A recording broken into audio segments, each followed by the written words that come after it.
औज़ु बिल्लाहि मिनश्शैतानिर्रजीम बिस्मिल्लाहिर्रहमानिर्रहीम।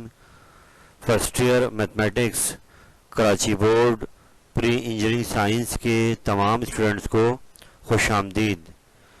इन the continuation of chapter number 4 matrices and determinant, तकरीबन हम अपना काम इसमें कंप्लीट कर चुके हैं। मैंने इससे पहले 4.1, 4.2 और 4.4 के नियरली तमाम वो क्वेश्चंस जो अब तक पास्ट ईयर्स में आए हैं वो अपलोड कर दिए हैं।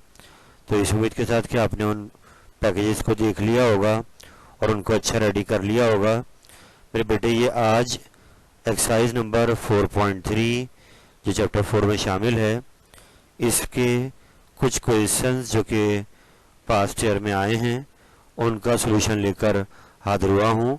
याद है 4.3 से ज़्यादा सवाल पेपर में आने का चांसेस नहीं है। कुछ ही क्वेश्चंस हैं जो पास्ट ईयर में आए हैं, उनको आज डिस्कस करेंगे। तो ये बात बार बार रिपीट कर रहा हूँ कि अगर आप चैप्टर 4 को एग्ज़ाम में अच्छा करना चाहते हैं तो आप तमाम जो मैंने पैकेजेस अपलोड करे हैं उनको रिफ़्रेश करते रहिए, उनको रेडी करते रहिए। एग्ज़ाम में इस चैप्टर से अच्छे मार्क्स आप गेन कर सकते हैं। तो आइए आज की 4.3 का आगाज करते हैं।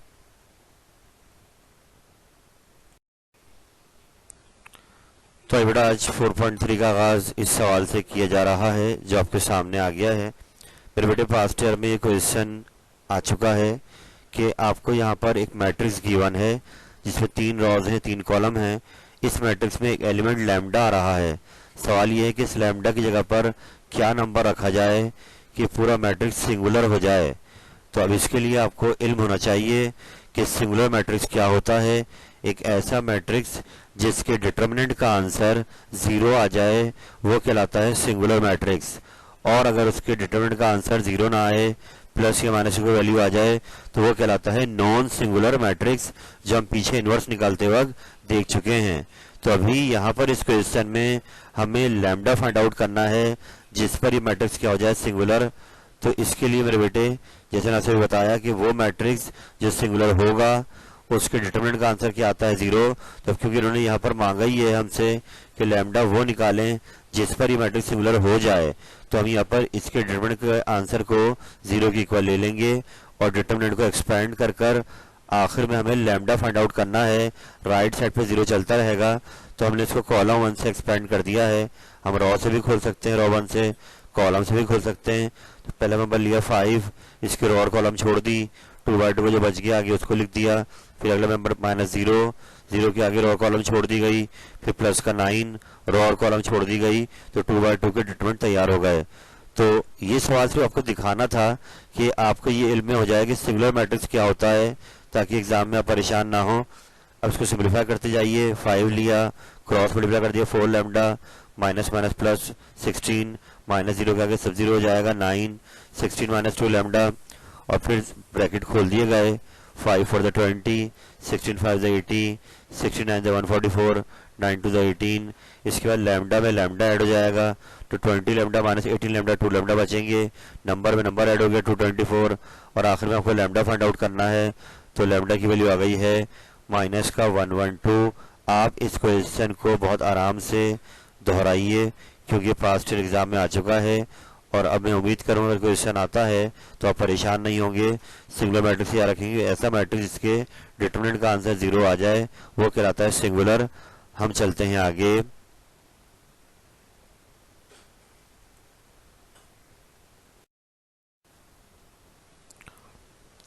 तो बेटा, ये क्वेश्चन नंबर 2 को आगे बढ़ाते हैं, और यहाँ पर इसका अगला पार्ट आ गया है, पार्ट नंबर 3, जिसमें जो प्रीवियस क्वेश्चन हमने किया था, सवाल ये था कि इसमें लैम्डा आ रहा है और उस लैम्डा की वैल्यू क्या होगी जिस पर ये मैट्रिक्स क्या हो जाए, सिंगुलर हो जाए। तो इस पार्ट में आप देखें 3 जगह पे लैम्डा आ रहा है, तीनों एक ही लैम्डा हैं, और निकालना वही वैल्यू है कि जिस पर ये मैट्रिक्स सिंगुलर हो जाएगा। तो पिछले पार्ट की तरह जैसे हमने सीखा कि अगर कोई मैट्रिक्स सिंगुलर है तो उसके डिटरमिनेंट का आंसर क्या होता है, 0। तो हमने इसके डिटरमिनेंट को 0 के इक्वल रख दिया, और अब इसको हमने एक्सपेंड करना शुरू किया। तो यहाँ पर आप देख सकते हैं कि रॉ 1 से इसको खोला गया है, लैम्डा लिया तो इसकी रो और कॉलम छोड़ दी गई। फिर माइनस का 1 लिया तो 1 जब लेंगे तो इसकी रो और कॉलम छोड़ दी गई। फिर प्लस का 0, इसकी भी रो और कॉलम छोड़कर जो बाकी बच गए वो आगे लिख दिया है। इसके बाद सिंप्लीफाई हो रहा है, लैम्डा लिया, अंदर क्रॉस मल्टीप्लाई हो गया, लैम्डा स्क्वायर -4 -1, लैम्डा बदल लैम्डा 2 0 0 और आखिर में 0 से मल्टीप्लाई होकर सारा 0 हो गया। ब्रैकेट खोलेगा, lambda cube -4 lambda minus lambda, तो ये हो गया 5 लैम्डा। बाद में क्योंकि हमें लैम्डा निकालना है तो लैम्डा कॉमन आ रहा है, लैम्डा बाहर आया, लैम्डा स्क्वायर -5 इधर और कर देंगे तो लैम्डा की एक वैल्यू 0 आ रही है। और अगली वैल्यू के लिए लैम्डा स्क्वायर -5 को 0 के इक्वल लेंगे तो लैम्डा स्क्वायर 5 आ गया और इसका रूट लेंगे तो प्लस में √5। ये एग्जाम में पार्ट आ चुका है, आराम से इसको आप देखिए। सेम वही सवाल है सिंगुलर मैट्रिक्स वाला। चलते हैं आगे।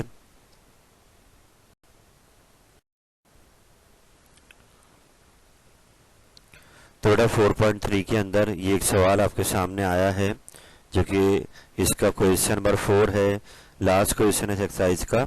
और ये अब तक हर पेपर में नहीं आया है, मगर मैंने सिर्फ एहतियातन आपको यहाँ पर दिखा रहा हूँ ताकि आपके जहन में बैठ जाए बात कि अगर इनकेस ये सवाल लॉन्ग सेक्शन में आ जाए तो आप मेंटली प्रिपेयर हों कि इसमें क्या करना है। आपको तमाम बातें जो इस सवाल में लगेंगी वो आपने सीखी हुई हैं, तो आपने बिल्कुल परेशान नहीं होना है। सिर्फ इस क्वेश्चन को देखिए कि इस सवाल में क्या मांगा जा रहा है और हम इसको कैसे करेंगे। आइए देखते हैं क्वेश्चन।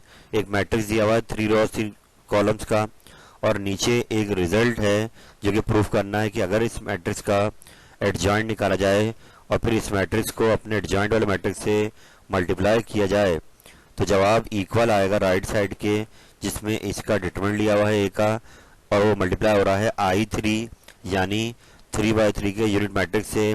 अगर उसके डिटरमिनेंट को मल्टीप्लाई करा दें तो जो मैट्रिक्स आएगा वही लेफ्ट साइड पर आना चाहिए। ये रिजल्ट को हमें वेरीफाई करना है।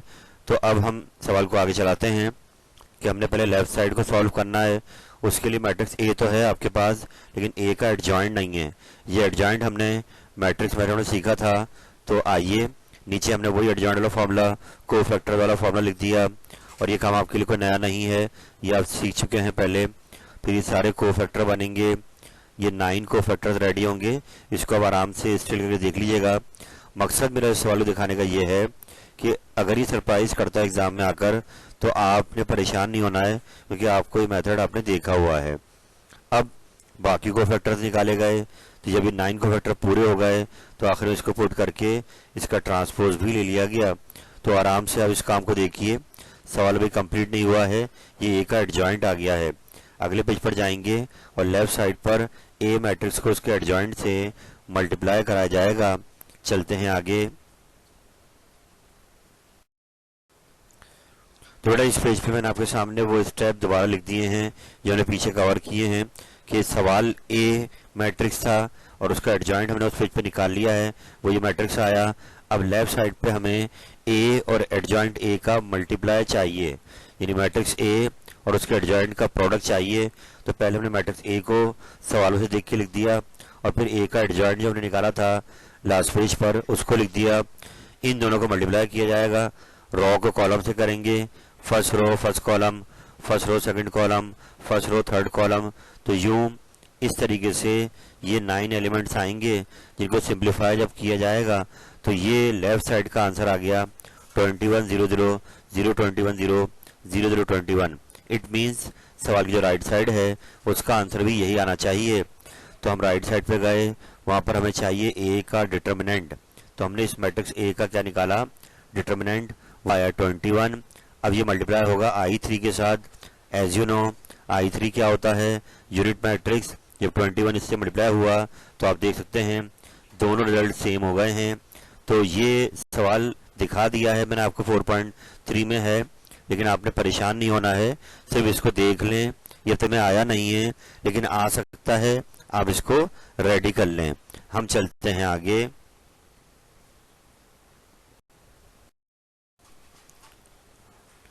थोड़ा उसी क्वेश्चन नंबर 4 का एक पार्ट बुक में और है, वो भी मैं आपको दिखा रहा हूँ। डोंट पैनिक, परेशान ना हो, ये सवाल लॉन्ग सेक्शन में आ सकता है। कि वही सवाल है कि ए मैट्रिक्स है और हमने वहाँ पर उसका एडजॉइंट निकाला। तो इस वाले पार्ट में हम एडजॉइंट अलग से नहीं निकालेंगे, क्योंकि पिछले क्वेश्चन में हम निकाल चुके हैं, तो वही वाला एडजॉइंट यूज़ करेंगे। हाँ, अगर ये पेपर में सवाल आता है तो पहले आप क्या निकालेंगे, इस मैट्रिक्स का एडजॉइंट, और उसके बाद यहाँ से कंटिन्यू करेंगे। तो आइए, ये भी प्रूफ का सवाल है कि एडजॉइंट ए का एक मैट्रिक्स, उसका निकाला जाए डिटर्मिनेंट। तो जवाब इक्वल आएगा डिटर्मिनेंट ए की जो वैल्यू आई है उसके स्क्वायर के। तो इसके लिए हमारे पास ए पता होना चाहिए। तो ए हमारा सवाल में दिया हुआ था, ये है, और उसका एडजॉइंट हमने निकाला। तो अगर पेपर में सवाल अलग से आता है तो एडजॉइंट आप निकालेंगे।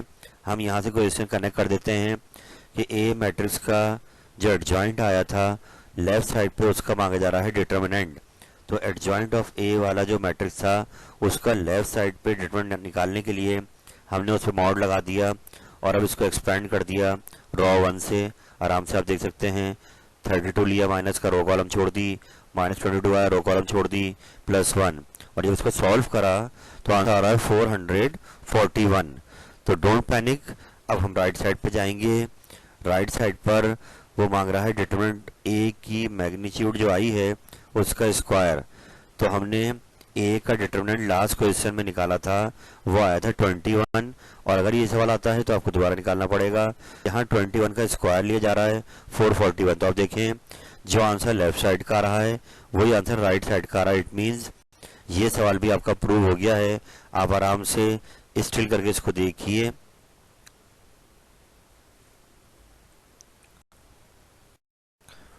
अल्हम्दुलिल्लाह रब्बिल आलमीन। अल्लाह ताला की दी हुई अता से मैंने आज आपके सामने 4.3 के वो सवालात जो पेपर में आए हैं या आ सकते हैं उनको कवर किया है। और मैं एक बार फिर आपको अवेयरनेस देना चाहूँगा कि इस वक्त बहुत ही क्रिटिकल टाइम चल रहा है, पेपर दिन ब दिन करीब आते जा रहे हैं। आपने अपने वक्त को ज़ाया नहीं करना है। मैथमेटिक्स याद रखें 100 मार्क्स का पेपर है। It really boost your percentage. जो आपकी मेरिट है ये उसको बढ़ा सकता है अगर आप एफर्ट करें तो कोशिश करें। जो प्रेशर आपको बाद में लेना है वो अभी से आप लेकर अपने आने वाले टाइम को रिलैक्स करें। और it's all about one time, first time. पहली बार चीज़ें मुश्किल लगती हैं, लेकिन जब उनको रिपीट करने लगते हैं तो वो आसान होने लगती हैं। तो यही मैसेज मैं आपको दूंगा। ये चैप्टर 4 नियरली अब कंप्लीट हो गया है। आपने, मैंने इससे पहले जितने पैकेजेस अपलोड करे उनको देखिए, इसको देखिए, अच्छा रेडी कीजिए। इंशाल्लाह ताला हमने इस अपॉर्चुनिटी को ज़ाया नहीं करना है जो अल्लाह ने आपको सेहत दी है। आपने इसको भरपूर एफर्ट के साथ अपना 110% देना है और इंशाल्लाह का अच्छा रिजल्ट अपने हक में लेकर आना है। और वही बात, अगर आप मैथ में स्किलफुल होना चाहते हैं तो keep them repeating again and again, refresh करते जाइए। जब भी एग्ज़ाम में आप इसको सही कर पाएंगे। हमारा मकसद सिर्फ सिलेबस पूरा करना नहीं है, हमारा मकसद इसकी अच्छी प्रिपरेशन है, और वो जब भी हो पाएगी जब आप टाइम टू टाइम, जैसे आपको वक्त मिलता जाए, आप इनको रिपीट करते रहें। तो इस उम्मीद के साथ कि आप इस पैकेज से भरपूर फ़ायदा उठाएंगे। अल्लाह ताला आपका हामी नासिर हो। फ़ी अमानिल्लाह। अल्लाह हाफिज़।